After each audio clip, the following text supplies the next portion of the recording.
So, we have an interesting question in front of us. What's west of Westeros? We're going to address this in several stages. First, we're going to look at the Ironborn. Then we'll move on to Brandon the Shipwright, the King of Winter. Then we'll look at Alyssa Farman, before we finally look at the most recent explorer. Before we do any of that, of course, we should consider the world as we know it and the known geography before going off into the unknown of the West. So obviously we have us, Westeros, main continent over here. Over to the east we have Essos, long continent. Below Essos we have the Summer Isles, we have Sophorios, and we have Ulthuos. Not much known about Ulthuos, it's very much the ultimate end of things. Near Ulthuos we have Far Ashai, where the Shadowbinders live. All sorts of strange stories come from there, and we will return to it later. But what's west of Westeros? Well, the most obvious answer is there are a few islands off the coast. We have the Arbor, we have Fair Isle, just north of the Lannisters. Then we have the Iron Islands, which, as I say, are going to be the first group of people we consider. And sitting all the way out there, we have Lonely Light, the furthest west point of Westeros. That's the world as people know it, as the ignorant small folk have it. But there are things that we should consider. So, if we look it up, then, as now, ignorant small folk and superstitious sailors cling to the belief that the world is flat and ends somewhere to the far west. Some speak of walls of fire and boiling seas, some of black fogs that go on forever, some of the very gates of hell. Wiser men know better. The sun and moon are spheres, as any man with eyes can see. Reason suggests that the world must be a sphere as well. Centuries of study have convinced the Archmaesters of the Conclave that there can be no doubt of that. The Dragon Lords of the Freehold of Valyria also believed the same, as did the wise of many distant lands, from Carth to Yeti to the Isle of Leng. The question, of course, is how large is the world? How far west do you have to sail before you get to the east? The same accord does not exist as regards the size of the world. Even among the Archmaesters of the Citadel there is deep division on that question. Some believe the Sunset Sea to be so vast that no man could hope to cross it. Others argued it might be no wider than the Summer Sea, where it stretched from the Arbor to Great Morac. A tremendous distance, to be sure, but one that a bold captain might hope to navigate with the right ship. A western route to the silks and spices of Yi Ti and Leng could mean incalculable riches for the man who found it, if the sphere of the world is as small as those men suggest. So the idea of simply sailing west and arriving at the east is a tempting one. But has anyone managed it? Has anyone come from the west to the east or from the east to the west? Well, as I said, we're just going to discuss three main people before we go on to the most recent. We're going to start with the Ironborn. Now, everyone knows that the settling of Westeros in the early days, it was originally filled with the giants, the children of the forest and the beasts of the field, but no humans. Humans, we're traditionally told, come over in two main waves. The first men come over, they particularly remain in the north, of course. These days they've been largely replaced by the Andals, who also come over from Essos. So two successive waves of men. The question is the Iron Islanders. Are they first men, like the Northerners? They are certain outlooks, but the first men don't tend to be particularly fine seafarers. So, the Iron Islands. Were the first men truly first? Most scholars believe they were. Before their coming, it is thought, Westeros belonged to the giants, the children of the forest and the beasts of the field. But on the Iron Islands, the priests of the drowned god tell a different tale. According to their faith, the Ironborn are a race apart from the common run of mankind. We did not come to these holy islands from godless lands across the shore. said Sauron's Salt Tongue, one of their so-called priests. We came from beneath those seas, from the watery halls of the drowned god, who made us in his likeness and gave to us dominion over all waters of the earth. The idea that they're mermaids coming from beneath the sea seems somewhat incredulous. However, even among the Ironborn, there are some who doubt this and acknowledge the more widely accepted view of an ancient descent from the first men. But Archmaester Herrick once advanced the interesting notion that the ancestors of the Ironborn came from some unknown land west of the Sunset Sea, citing the legend of the Seastone Chair. The Seastone Chair, the throne of the Greyjoys, carved into the shape of a kraken from this oily black stone, was said to have been found by the first men when they first came to Old Wick. Herrick argued that the chair was a product of the first inhabitants of the islands, and only later histories of monsters and septums alike began to claim that they were descended from the first men. It's an intriguing idea. Maybe they did come from the Far East, sailed westwards in order to get here, building the chair. Although, of course, that does mean that the first men, the Iron Islanders, must be descended from the first men who discovered the chair, even if the chair was carved by Easterners, or from something else, from children of the forest, perhaps, although they too aren't great sailors. So that's the time of myth, way before any recorded histories and that sort of thing. But there is one other group of Iron Islanders that we have already mentioned briefly. So there's the main group of the Iron Islands, and then a secondary island grouping lies 8 days' sail to the northwest in the Sunset Sea. There, seals and sea lions make their rookeries on windswept rocks too small to support even a single household. On the largest rock stands the keep of House Farwind, named the Lonely Light. For the beacon that blazes atop its roof day and night, queer things are said of the Farwinds and their small folk. Some say they lie with seals to bring forth half-human children, whilst others whisper that they are skin changers who can take the forms of sea lions, walruses, even spotted whales, the wolves of the western seas. Perhaps slightly incredulous tales again there. The Iron Islands seem to believe all sorts of things, but it is most definitely an item of fact that the westernmost point of Westeros is that lonely light that the Iron Islanders rule. So who's actually gone further west than that? There's the question. Thousands of years ago, before the conquest, when the kings of winter still reigned in the north, Brandon the Shipwright built an entire fleet of ships to cross the Sunset Sea. He took them west himself, never to return. His son and heir, another Brandon, burnt the yards where they were built and was known as Brandon the Burner forevermore. So Brandon the Shipwright, very strange figure, very little known about him. There's a statue of him in the crypt below Westeros, but obviously it's below up in the north. What's it called? Where the Starks live.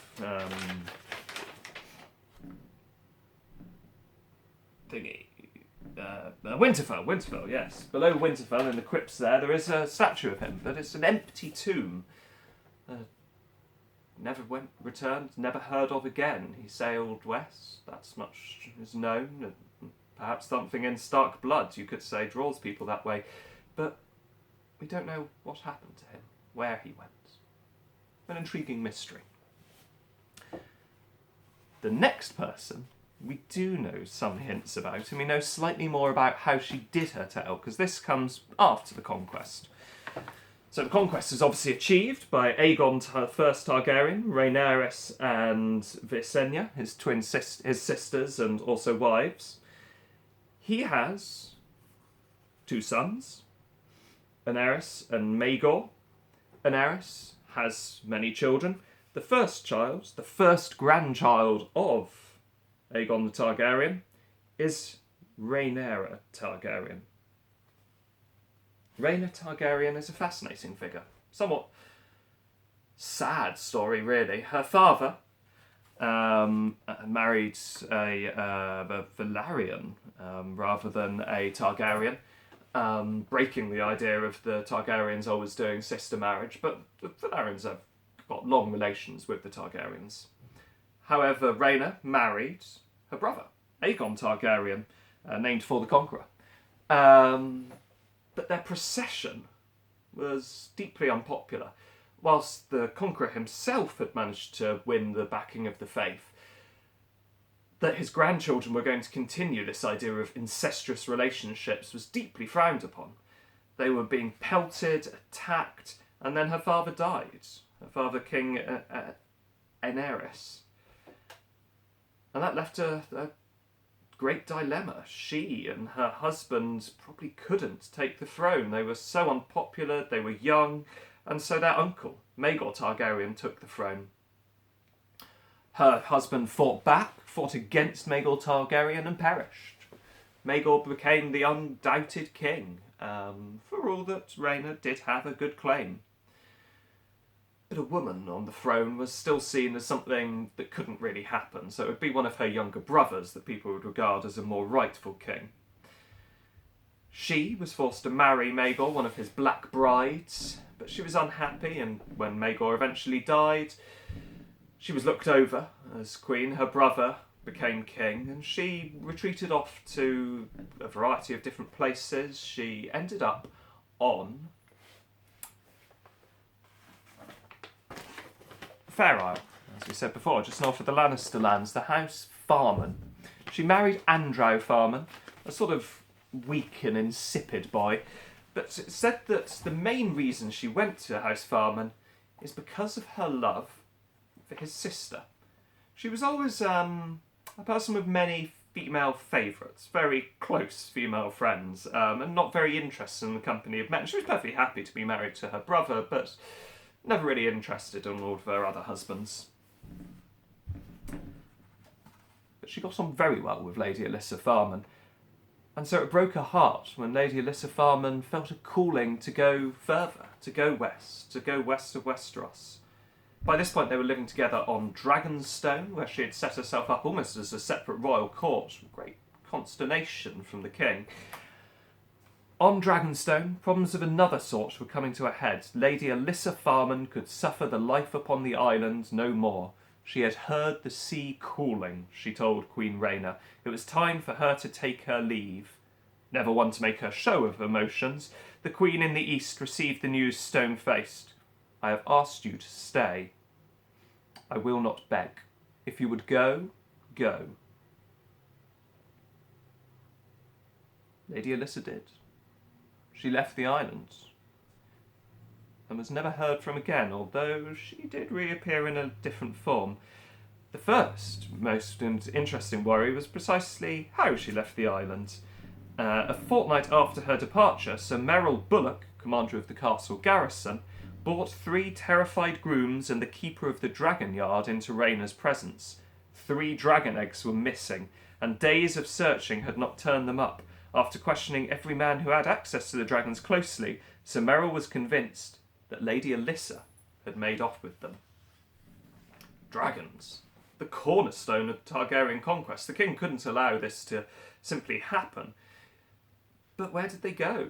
They tried to investigate, they tried to look it out, and it was difficult. We now know that Lady Alyssa made her way to Braavos after Pentos, though not before taking a new name. Having been driven from Fair Isle and disowned by her brother Lord Franklin, she took on a bastard name of her own devising, calling herself Alice Westhill. Under that name she secured an audience with the Sea Lord of Braavos. The Sea Lord's menagerie was far famed, and he was glad to buy 3 dragon eggs. The gold she received in return she entrusted to the Iron Bank and used it to finance the building of the Sun Chaser, the ship she had dreamed of for many a year. There was much tension, of course, between the king and the Iron Bank, attempts to get the eggs back, which the Sea Lord never openly admitted he had, and ultimately the Iron Throne concluded they wouldn't hatch away from Dragonstone. Dragon eggs need intense heat in order to hatch, and it just wouldn't get that. in Pentos or Bravos or anywhere in Essos, now that Valeria had fallen. And so they eventually, reluctantly, had to stop the pursuit of the eggs. Lady Alyssa Farman, Alice Westill, returned to Westeros. She was sailing out towards the west, but in order to do that, she needed to gather together more crews, more supplies, and so her last stop was in the Citadel. She had to gather a crew. Some men laughed at her, while others called her mad or cursed her to her face. "Strange beasts, aye," one rival captain told her, "and like as not you'll end up in the belly of one." A good portion of the gold that the Sea Lord had paid for her stolen dragon eggs reposed safely in the vaults of the Iron Bank of Bravos, and with such wealth behind her, Lady Alice was able to tempt sailors by paying thrice the wages other captains could offer. Soon she began to gather willing hands. Inevitably, words of her effort came to the attention of the Lord of Hightower. Lord Donald's grandsons, Eustace and Norman, both noted mariners in their own right, were sent to question her and clap her in irons. Instead, both men signed on with her, pledging their own ships and crews to her mission. After that, sailors clambered over one another in their haste to join her crew. If the Hightowers were going, there were fortunes to be made. The Sun Chaser departed Old Town on the 23rd day of the 3rd moon of 56 AC, making her way down the Whispering Sound for the open seas in company with Sir Norman Hightower's Autumn Moon and Sir Eustace Hightower's Lady Meredith. Meanwhile, the king had heard that she was there and sent his forces hurrying across Westeros to try to get there, to detain her, to question her about the theft of the dragon eggs, but too late, she'd gone. And that was it. For many years, no news. They'd sailed off to the west like Brandon the shipwright before, never to be seen again. But of course they did return. On the 7th day of the 59th year after Aegon's conquest, a battered ship came limping up the Whispering Sound to the port of Old Town. Her sails were patched and ragged and salt-stained, her paint flaking, faded, the banner streaming from her mast, so sun-bleached as to be unrecognisable. Not until she was tied up at dock was she finally recognised in her sorry state. She was the Lady Meredith, last seen departing Old Town 3 years earlier to cross the Sunset Sea. Eustace Hightower survived. He returned with his ship. The other 2 ships did not return, but he told something of what happened. So, it had begun as well as could be hoped. Once beyond the arbour, Lady Westill steered her sun chaser south by southwest, seeking warmer waters and fair winds, and the Lady Meredith and Autumn Moon had followed. The big Braavosi ship was very fast when the wind was in her sails, and the Hightowers had difficulties keeping pace. The Seven were smiling upon us at the start. We had the sun by day and the moon by night, and as sweet a wind as man or maid could hope for. We thought we were blessed. After 12 days of smooth sailing, however, they were as far south as the Summer Isles, and further west than any ship had sailed before and returned to tell the tale. On the Lady Meredith and Autumn Moon, casks of Arbor gold were breached to toast the accomplishment. On the Sun Chaser, the sailors drank a spiced honey wine from Lannisport, and if any man of them was disquieted that they'd not seen a bird for the past 4 days, he held his tongue. But the gods hate man's arrogance, the Septons teach us, and the seven-pointed star says that pride goes before a fool. We lost the wind first. For almost a fortnight there was not so much as a breeze, and the ships moved only so far as we could tow them. It was discovered that a dozen casks of meat on Autumn Moon were crawling with maggots, a small enough thing, but an ill omen. The wind finally returned one day near sunset when the sky was as red as blood, but the look of it sent men to muttering.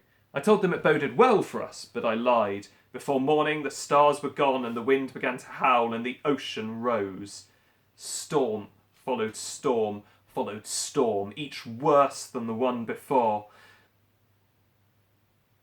They lost sight of the Sun Chaser. The 2 Hightowers stayed together, Lady Meredith and Autumn Moon, but from the Lady Meredith Sir Eustace saw the autumn moon found her with my own eyes. One moment she was there, broken and burning, but there, then a wave rose up and swallowed her, and I blinked and she was gone, quick as that.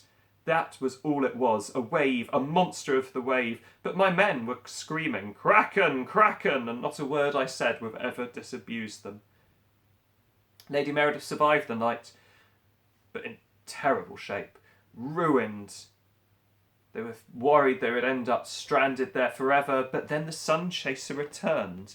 Lady Westill had done more than merely survive the storm. She had found land, the furthest western point that we know. The winds and raging seas that had separated her from her Sun Chaser from the high towers had driven her westward, and when the dawn broke, her man in the ship's crew had espied birds circling a hazy mountain peak on the horizon. Lady Alice went towards it and came upon 3 small islands, a mountain attended by 2 hills, as she put it. She returned, got the Lady Meredith, and brought her to those islands. They sheltered off the islands for more than a fortnight, making repairs and replenishing their stores. Lady Alice was triumphant. Here was land further to the west than any land had ever been known to be, islands that existed on no known chart. Since there were 3 of them, she named them Aegon, Rhaenerys and Visenya, after her ex-lover's grandparents. The islands were uninhabited, but springs and streams were plentiful, so the voyagers were able to fill their casks with all the fresh water they required. There were wild pigs as well, and huge, sluggish grey lizards as big as deer, and trees heavy with nuts and fruit. Sir Eustace thought that they need to go no further. This is discovery enough. We have spices here I have never tasted, and these pink fruits, we have our fortunes here in our hands. Alice Westill was not satisfied. 3 small islands, even the largest of them, a third of the size of Dragonstone. That wasn't what she was looking for. She was looking for true wonders that lay further west. Another Essos, or Essos itself, beyond the horizon. Or there might be another 1,000 leagues of empty ocean, Sir Eustace replied, and though Lady Alice cajoled and pleaded and wove webs of words in the air, she could not move him. Even had I wished to, my crew would not allow it, said Sir Eustace. To a man they were convinced they had seen a giant kraken pull autumn moon beneath the sea. Had I given the command to sail on, they would have fed me to the waves and found another captain. Sir Eustace returned, slowly, limpingly. He went via the Summer Isles. His men died of disease. He recruited new crews. The men he returned with were mostly black Southern Islanders rather than the Westerosi that he had set off with. But what happened to Alyssa? None can say for sure. But many years later, Corlys Velaryon, the boy born on Driftmark in 53 AC, would take his ship, the Sea Snake, on 9 great voyages, sailing further than any man of Westeros had sailed before. On the first of those voyages, he sailed beyond the Jade Gates to Yi Ti in the Isle of Leng, and returned with such a wealth of spice and silk and jade that House Velaryon became for a time the wealthiest house in the 7 Kingdoms. On his second voyage, Sir Corlys sailed even further east, and became the first Westerosi ever to reach Asshai by the Shadow, the bleak black city of the Shadowbinders at the edge of the world. There he lost his love and half his crew, and there as well, in Asshai's harbour, he glimpsed an old and much weathered ship that he would swear for evermore was the Sun Chaser. If he is to be believed, Alyssa Alice found her way to Asshai, went the complete journey around the globe. We have no idea how long it took her. We have no idea if she found other continents on the way, if it was a short step from her 3 grandparents' islands to this new land, or a long one. So, what lies west of Westeros? That's the question that's recently been asked. It's been asked, of course, by the sister of our new king. It's not the first time she's asked it either. According to all accounts, when she was briefly over in Essos, she struck up a friendship with an actress. It's not entirely clear whether she was known as Lady Crane or Lady Stork, but Arya asked her, Essos is east and Westeros is west, but what's west of Westeros? I don't know, replied the actress. Nobody does. It's where all the maps stop. The edge of the world, maybe. I'd like to see that. And so she has. She's set out, she's made her ship. Of course, we know it's not the edge of the world. We know that's what's west of Westeros. The Resteros. Eventually you get to Essos, to Ulthuos, to Sutheros. And that is where Arya is heading. That is where Arya is bound and where her destiny lies. West of Westeros. Who knows if she will ever return? If she will ever tell us the tales of what she discovers. Unlike Alyssa, we may actually hear reports from her. Like her great ancestor Brandon the Shipwright, however, maybe this is the last we will hear from her. Maybe this is the last journey. I hope to find out. And if I ever hear news of it, I will surely relay it to you. I hope you've enjoyed this brief discussion of what lies west of Westeros. Goodbye.